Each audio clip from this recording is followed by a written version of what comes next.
Hi అండి, welcome back to our channel Lavanya sambar. ఇవాల్టి video వచ్చేసి నా పూజార్ గది రూమ్ టూర్ అన్నమాట. ఇదిగోండి, మొదటగా అయితే ముందు పూజ చేయడానికి ముందు నేనైతే కాళ్ళకు తప్పకుండా పసుపు రాసుకుంటాను. అట్లాగే జడ వెనకాల కింద ముడి వేసుకుంటాను అనమాట. వదిలేయను జుట్టు, కిందికి ముడి వేసుకొని మనము పూజా రూమ్లోకి అయితే వెళ్ళాలన్నమాట. ఇదిగోండి, ఇంకా కాళ్ళకు పసుపు రాసుకొని పూజా రూమ్లోకి అయితే వెళ్ళాను. ఫస్ట్ లోపలంతా నీట్గా క్లీన్గా చేసేసి అట్లాగే డోర్లు కూడా తుడుస్తున్నాను అనమాట. ఇంకా ఎట్లాగో దేవుడి పటాలు విగ్రహాలు అన్నీ బయట పెట్టి శుభ్రం చేస్తున్నాను కాబట్టి నా పూజా గది అంతా కూడా మీకు చూపిద్దామనేసి వీడియో అయితే చేస్తున్నాను. ఇంకా పూజా రూమ్లో అయితే ఇదిగోండి లక్ష్మీ అమ్మవారి టైల్ అనమాట. ఇది ఫోటో కాదండి, నేను ఇంకా అందులో గోడల్లోనే టైల్స్ దొరికితే పెద్దవి అమ్మవారిది అయితే తీసుకొచ్చి ఇట్లాగా గోడలోనే సెట్ చేయించాను అనమాట.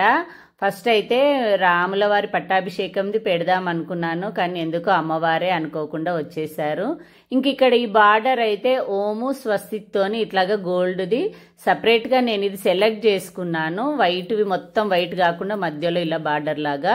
ఇంక ఇక్కడ ఏమో ఇవన్నీ కూడా కిచెన్లో వేసిన నానో వైట్ టైల్స్ అనమాట. ఈ వంట బండ దగ్గర వేసినవే ఇక్కడ దేవుడికి కూడా వేశాను. ఇంకా దానికి మ్యాచింగ్గా ఉండాలని కింద కూడా వైట్ టైల్సే వేయించాను అనమాట.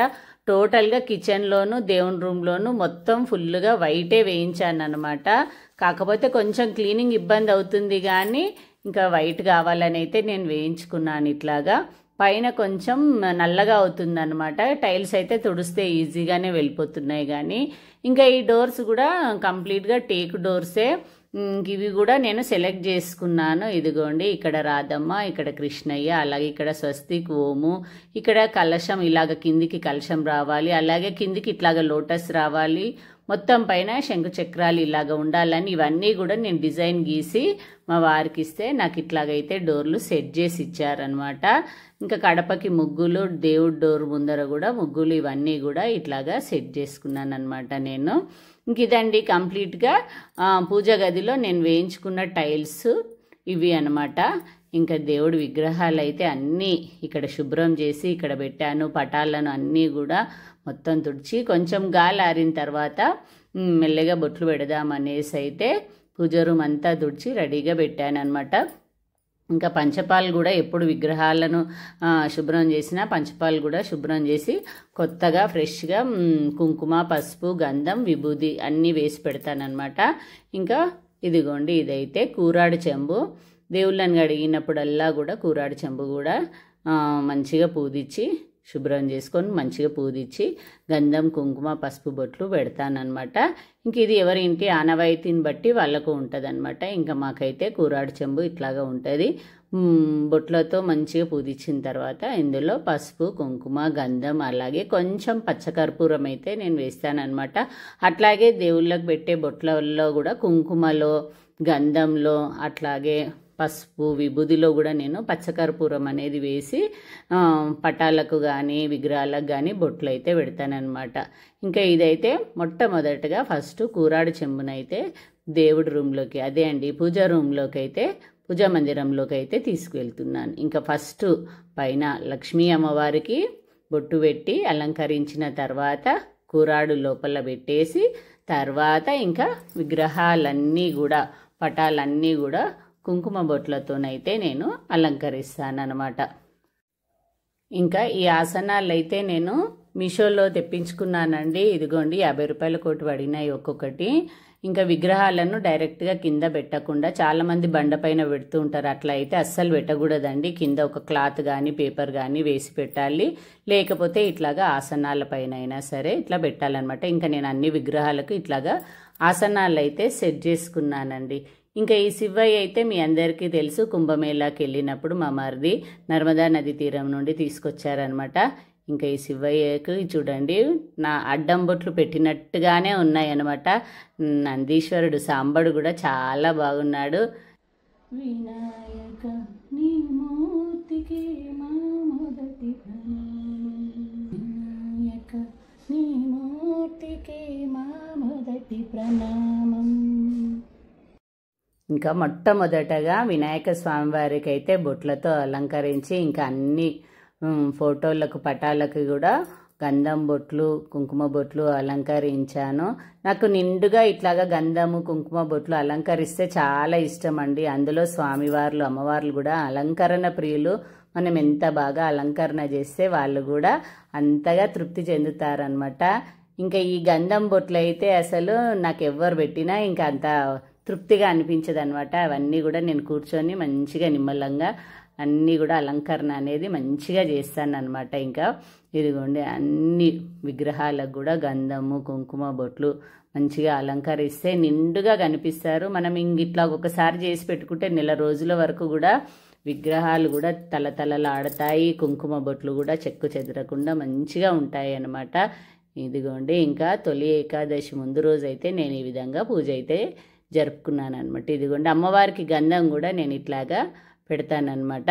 వేలుతో పెట్టడం రాదనేసి అట్లాగా దాంతో పెడుతున్నాను అనమాట. ఇంకా అమ్మవారికి అయితే ఇదిగోండి ముత్యాల హారము, మా లక్ష్మమ్మ తల్లికి ముత్యాల హారం వేశాను. బాగుందా అండి?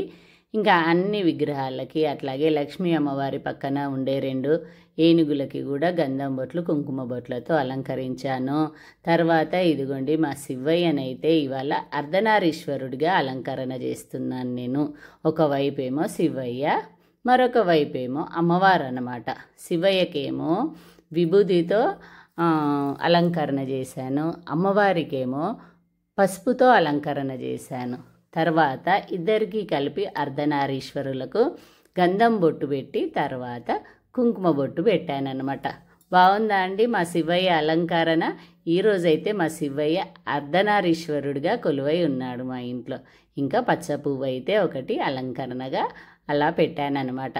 ఇంకా మా సాంబడికి కూడా బొట్టు పెట్టి విభూతితో అద్ది కుంకుమ బొట్లు పెట్టేసి ఇట్లాగైతే అలంకరణ చేశాను అనమాట. మొత్తం విగ్రహాలు అలాగే మా శివయ్యనైతే నేను ఈ విధంగా అలంకరణ చేసుకున్నాను. ఇవన్నీ కూడా మీకు ఒకసారి చూపిద్దామని అయితే ఈ వీడియో చేస్తున్నాను. మీ అందరికీ తప్పకుండా నచ్చుతుందని అనుకుంటున్నాను. ఇందులో మీకు తెలియని ఏవైనా ఉంటే నేర్చుకుంటారని కూడా అనుకుంటున్నాను. ఇంకా దేవుళ్ళని శుభ్రం చేయడం, పూజ గదిని శుభ్రం చేయడం నా ఒక్కదానితో అయితే చేతగాదనేసి మా వారు కూడా నాకు హెల్ప్ చేస్తారండి. ఇంకా ఫోటో కూడా పెద్దగా ఉంటుంది అన్నమాట. అందుకోసమని మా వారు అవన్నీ కూడా లోపల సర్దేసి పూజ అయితే మా వారే చేస్తారండి. ఇదిగోండి ఇంకా అన్ని పటాలకు ఇలాగా అలంకరణ బొట్లతో గంధం బొట్లతో కుంకుమ బొట్లతో ఇలాగ అలంకరణ అయితే చేసి పూలు చామంతి పూలు అలాగే గులాబీ పూలు కొన్ని చెట్లకు పూసిన మందారాలతో ఇలాగైతే అలంకరణ అయితే చేశామండి.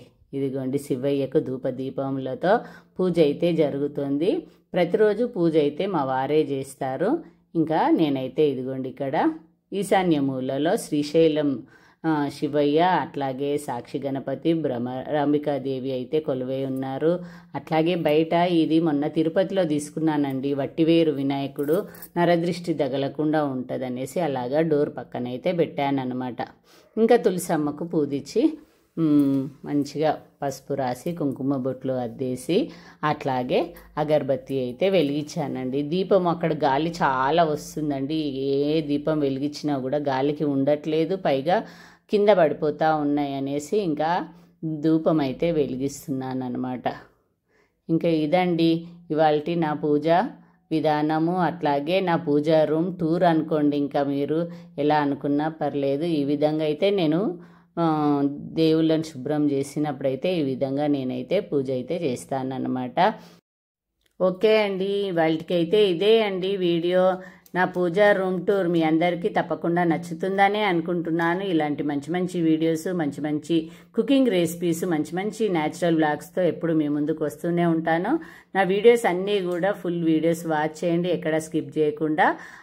అలాగే ఆ శ్రీ వెంకటేశ్వర స్వామి ఆశీస్సులు అలాగే శ్రీ మహాలక్ష్మి ఆశీస్సులు మనందరిపైన పరిపూర్ణంగా ఉండాలి. అలాగే శివయ్య ఆశీస్సులు మనందరిపైన పరిపూర్ణంగా ఉండాలని మనస్ఫూర్తిగా వేడుకుంటున్నాను. మన ఫ్యామిలీ మెంబర్స్ అందరూ కూడా సుఖశాంతులతో సంతోషంగా ఉండాలని అయితే నేను స్వామివారిని మనస్ఫూర్తిగా కోరుకున్నాను.